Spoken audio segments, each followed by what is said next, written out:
Little thing just in relation to Vanuatu. Now, with PNG, it seems to me that there are aviation safety issues there that go essentially to the terrain. They're very difficult or even treacherous conditions for flying. So there are aviation safety issues there. But what about in Vanuatu or other South Pacific region countries? Do they have good track record in relation to aviation safety, or do they have issues also? It's probably not something we're in a full position to comment on, because we don't necessarily have exposure to the domestic aviation safety records of individual countries.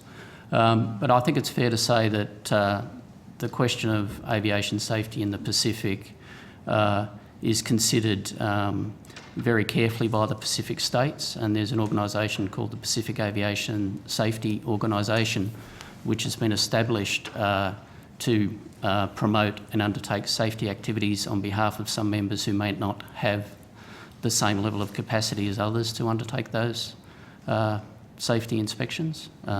So there are processes in place to ensure that there is an appropriate level of safety within the Pacific region. Do they keep records? My understanding is that they would, but as I said, I don't have full visibility of that. Yeah, well, I mean, somewhere records should be kept, and they sound like an appropriate body to be doing that. And if they're doing that, then we should be endeavouring to keep an eye on that, shouldn't we? To access or have access to those records. Well, in relation to the provisions of the bilateral air services agreements, CASA has visibility of airlines who operate to and from Australia.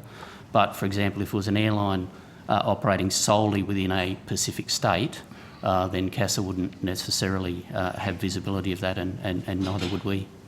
Okay. All right, that's... Yep. Just follow up on the question Thompson asked about ramp checks. I know CASA has the option to do ramp checks. Have they done any ramp checks on either aircraft from Vanuatu or indeed the other contracting party, who I believe are operating under an MOU at the moment? We don't have information on that. That information would be kept by CASA. Well, I'm asking the question. Can you take that on notice then and find out for us? Have any ramp checks been done? Have any issues been found with that? Likewise, can you tell me, have any differences been filed by either of the other contracting parties with ICAO that would give them permission to deviate from the ICAO standards? I'd have to take that one on notice as well, Senator. Take that on notice and get back to us, thanks. Have there been any requests for consultations from CASA with either of the other contracting parties over their regulations or specific operating issues with airlines in those two countries? Again, Senator, I'd have to take that one on notice to give you a proper answer. Okay, I'm not aware of it. They're fairly fundamental questions if you're asking us to sign off on these agreements. So yes, take it on notice, but for future inquiries, it would be good to have that sort of information to hand. Okay. Does this also include charter operations? And I'm thinking here specifically of Vanuatu, where it's obviously a tourist type destination, and we have not only regular public transport operators, but people who operate a range of aircraft in a charter type category. Does this cover charter operations?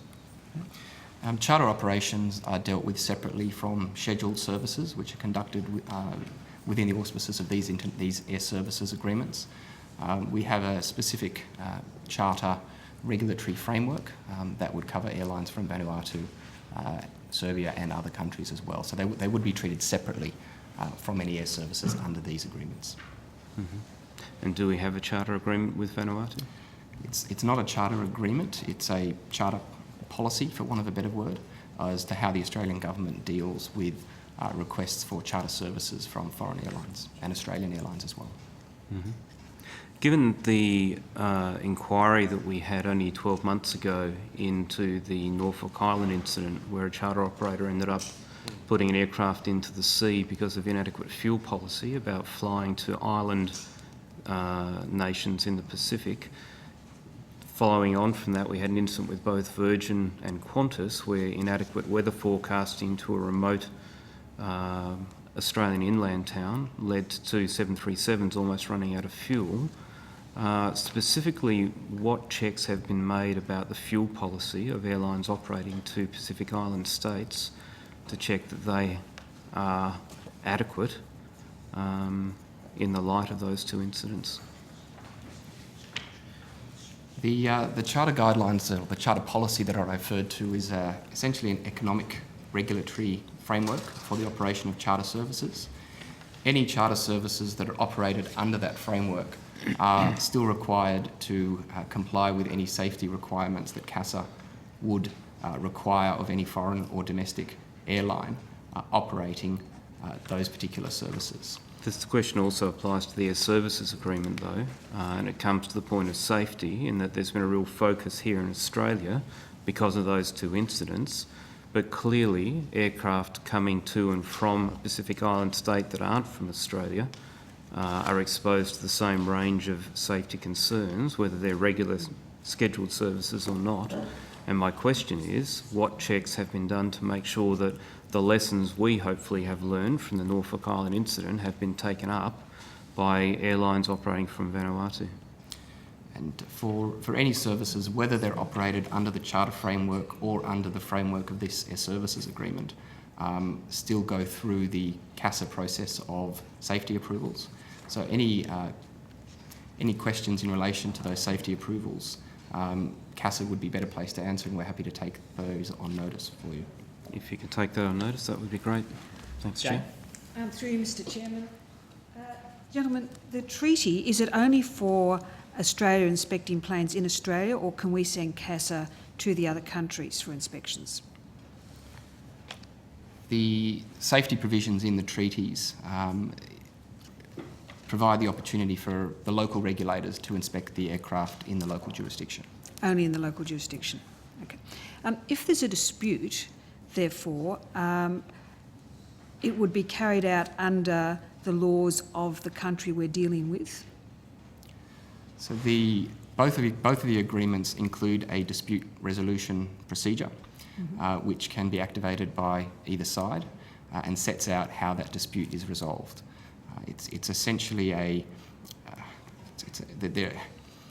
it's a process where both sides will appoint a particular individual, and then I think those two individuals appoint a third, and there's a tribunal that's set up to look at any disputes should it get to that stage. But the agreements are fairly descriptive in how those disputes are resolved. So we've had an agreement with Vanuatu for 11 years. 21 years. Has there ever been a dispute? I'm not aware of any, but I can take that on notice. Thank you. Great.